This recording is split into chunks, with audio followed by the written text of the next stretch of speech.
With the my 30-year high school reunion coming up, um, I wanted to, I guess I would call this maybe reminiscing video. I wanted to talk. I mean, the title would be like reminiscence or something.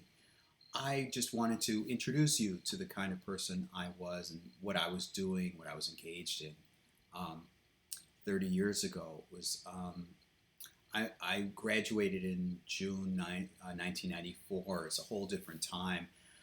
I had thought about maybe doing a video like this, and then I was watching a video, somebody's first time reaction to Ghostbusters, the 1984 movie Ghostbusters, and had a spot in there with Larry King, the radio interviewer, famous radio interviewer, making a cameo appearance. And I was thinking the person watching it probably doesn't even know who Larry King was. By the way, that's not his real name. Offhand, I don't remember what his real name was, but I wanted to describe simply what I was, what my lifestyle was like, and what my lifestyle was like, and what TV shows and so forth I liked. It's not necessarily only '94. It's I'll say the '90s. That's basically when I was in high school. I watched. I enjoyed. I went to school, of course, and I didn't socialize much with other kids. I just went to class, and that was it. And I didn't even eat lunch really, especially in high school. In middle school, I did, but I just saw it as I treated it like a study hall. And when I came home from high school, you could see how much I participated. How much I thought about high school. I'm just naturally skipping ahead to after high school, the high school day. I came home and I enjoyed a lot of TV shows in the evening. There was like an afternoon TV watching I had. I liked Mama's Family. I liked Married with Children. They had reruns, I think 7:30. And in case I forget to mention it later, I was still engaged early on, and I was still going to Boy Scout meetings. I think they were Monday nights or Wednesday nights, and I would go to. I might have still been involved in religious school Monday evenings. Depends on what year you're talking about, but aside from that, I liked Night Court, and I liked Mama's Family. And it depended on what day of the week it was. Fridays, I enjoyed X-Files, and I enjoyed reruns. Monday through Friday, I liked the original 1960s Star Trek series, and there may have been, I think there was, on Fox, there was the Star Trek The Next Generation and reruns. While they ran new episodes of the new season. I think it was Friday and Sunday and something. And I reacted to that like I would other people with football. I would watch, usually with my mom. We would sit together, and I would sit in my chair and she would sit in her chair. And I enjoyed the Dick Van Dyke Show. There was a lot of television I enjoyed. I still, to some extent, enjoyed Bewitched. And Saturday and Sunday were nice times when I didn't have school to watch. I wrote quite a bit. I remember writing television scripts, hoping that they would be made if I could send them to producers. And that's where TV ties in. I liked, again, Married with Children and Night Court. And I watched TV Land and Nick at Night. And they had their usual lineup. I think starting at 8 o'clock, I watched Dragnet. On Nick at Night, I watched Dragnet and Dick Van Dyke Show. And I don't remember what other. Saturday and Sunday mornings, I enjoyed You Can't Do That on Television and Dennis the Menace. I enjoyed the Sci-Fi Channel when it was really good. I missed the Sci-Fi Channel. I don't think I've even switched and watched the Sci-Fi Channel for more than a couple of seconds, a few seconds, um, and that's only maybe once a year, um, just by happenstance. But at the time, I remember it was Comedy Central and the Sci-Fi Channel. On shows on the Sci-Fi Channel, some of them I'd watched on when they were in production, like regular in airing. Um, Alien Nation and The Twilight Zone and Star Trek, and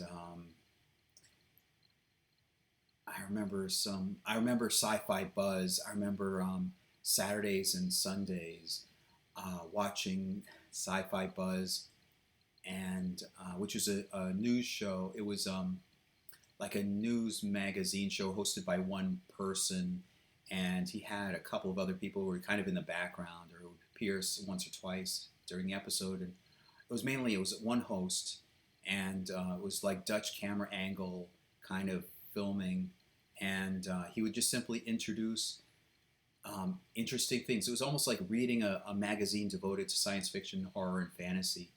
And they had a commentator on for this, I think the second season onward, Harlan Ellison, that I had already been familiar with because I had been interested in Star Trek from years before, and I'd gone to a Star Trek convention, and it was one with James Doohan, who played Scotty, and it was probably around 1991 or maybe 92, and I got a video cassette that had some Star Trek things in it. There were 3 reels of bloopers, and then they had other segments, sometimes parodies on other shows or something on TV.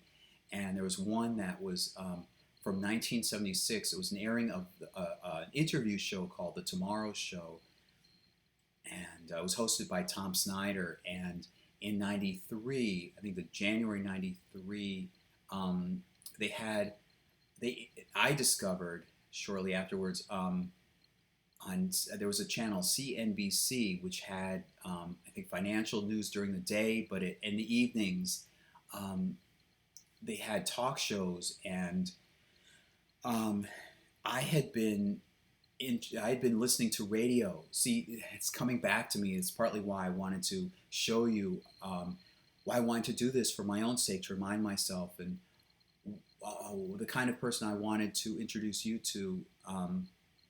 And if there's anybody who knew me from high school, to introduce you to what I was like that you didn't get a chance to meet.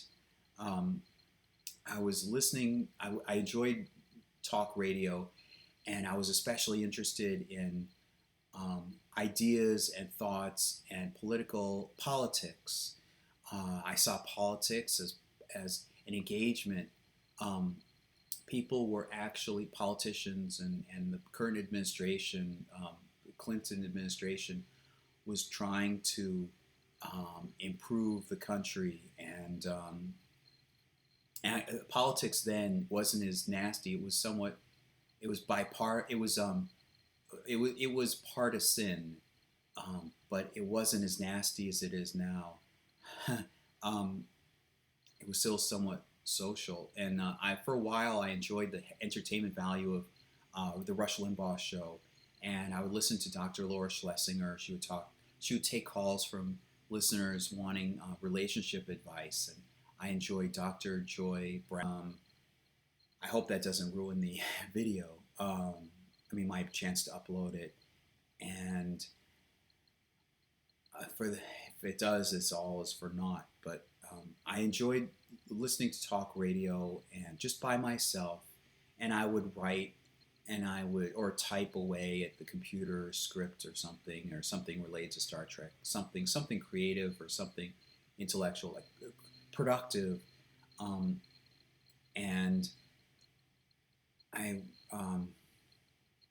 and in the evenings, as I said, Nick at Night, 8 o'clock to 10 o'clock. And I enjoyed the Tom Snyder Show, which was also on CNBC, where they had interview shows. usually somebody famous.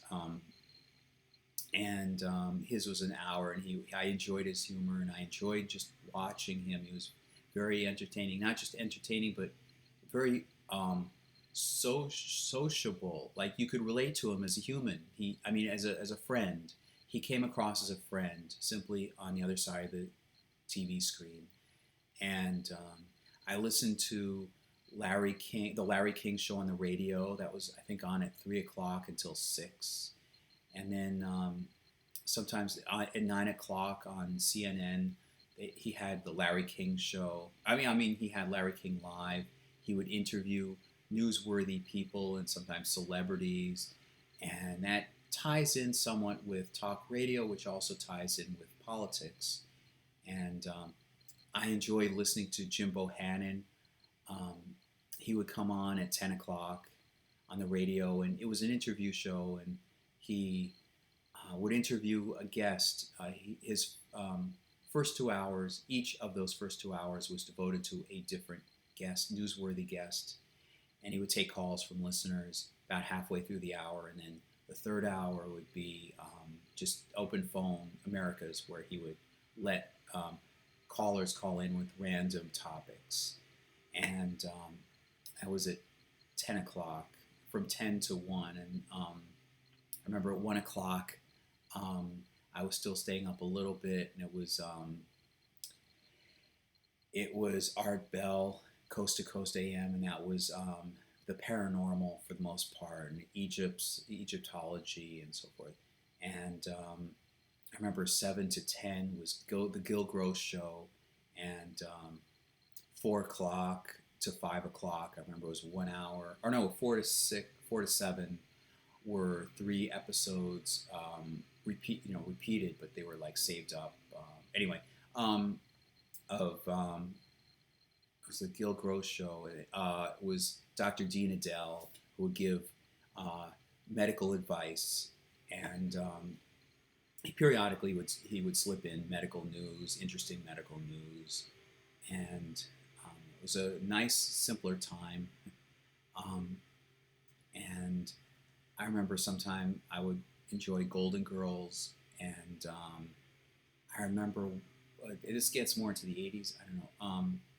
Newhart, the 1980s repeats of Newhart, and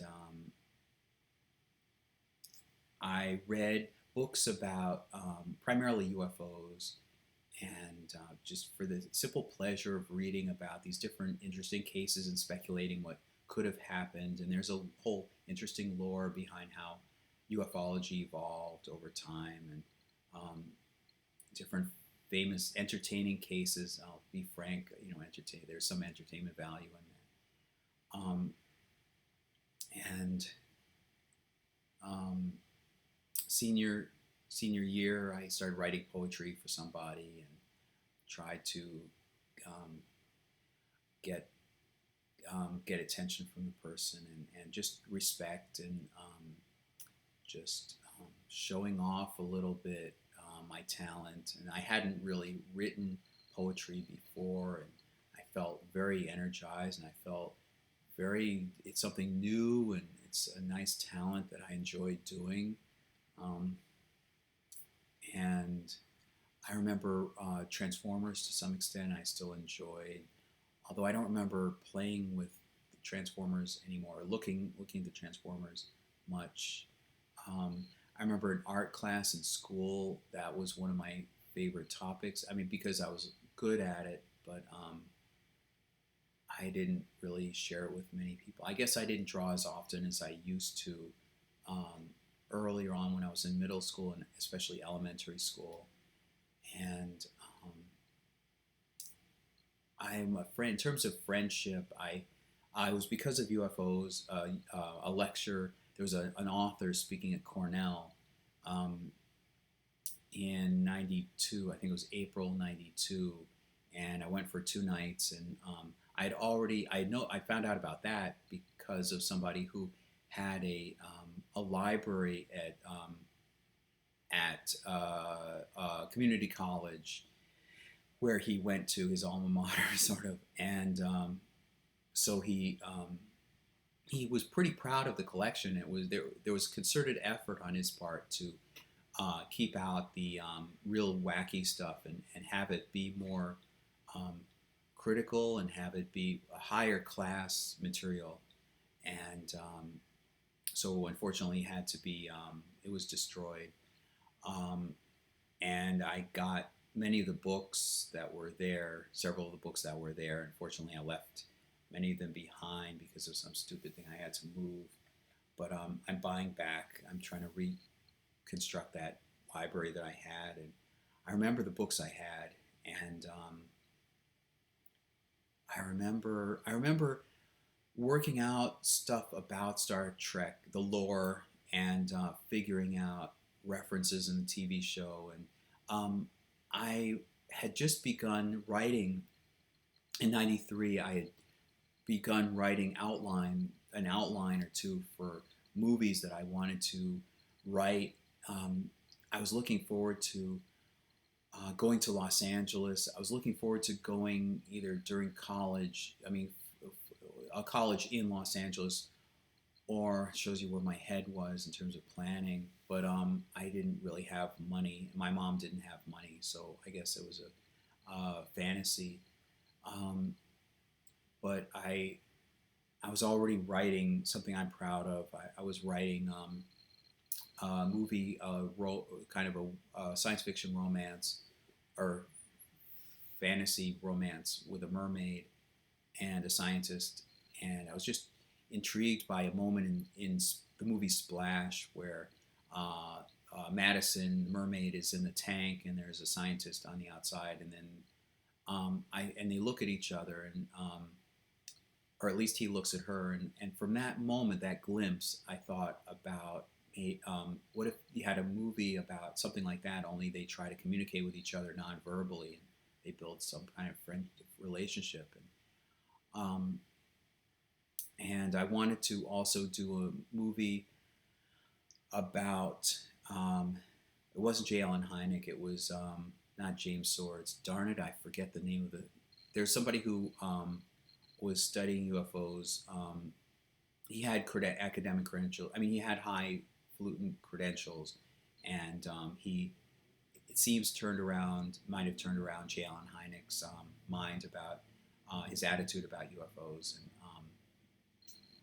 I wanted to do a movie about UFOs, but basically that capture that time in history. I think it was James McDonald. Yes, I'm pretty sure it was James McDonald. And now maybe I would do the movie about J. Allen Hynek. You can look up who J. Allen Hynek was. His last name was spelled Hynek. Um, Actually, it was Dr. Hynek. Anyway, um, I had I was filled with this interest in creating TV shows and starting to write movie, or at least had ideas for outlines for. I started writing outlines for movies, screenplays, and I liked that the teachers. I felt like I was moving on and about to graduate, and I was looking forward to graduating, and I did graduate. Um, but I felt much more creative then than I do now. It's ironic that um, I actually wrote some screenplays during college after the graduation, before this horrible thing that happened at the end of high school. Um, and I guess I can't think of much more right now. I don't want to prolong this video, but I think sometimes that was also the time when what other books was I reading? I remember Cracked Magazine. I noticed on the thing that there's a scan of a Cracked Magazine on the desktop, my computer here, and I liked Mad Magazine, and I guess that's it. I don't want to prolong this, so I'll just end it right here.